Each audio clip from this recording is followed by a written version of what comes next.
In eukaryotes, the coding regions of the DNA, exons, are interrupted by non-coding regions, introns. During transcription, the entire gene is copied into precursor mRNA, pre-mRNA, which includes exons and introns. A process called RNA splicing then removes the introns, joining the exons into a contiguous sequence. This mature mRNA is ready to be translated into protein. It is carried out by the large molecular machine called Spliceosome, which is made up of 5 small nuclear ribonucleoproteins, snRNPs, U1, U2, U4, U5, and U6.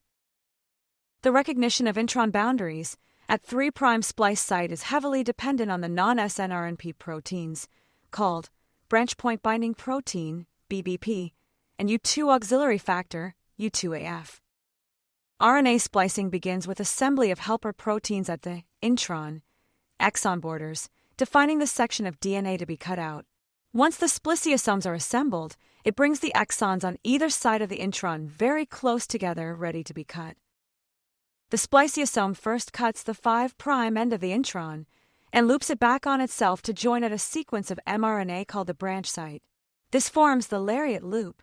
Next, the spliceosome cuts the 3' end of the intron, releasing the Lariat Loop and joining the 2 exons together. After splicing is complete, the edited mRNA and intron are released, and the spliceosome disassembles. The Lariat Loop is also broken down. The edited mRNA only contains the exons, which are the complete instructions for proteins.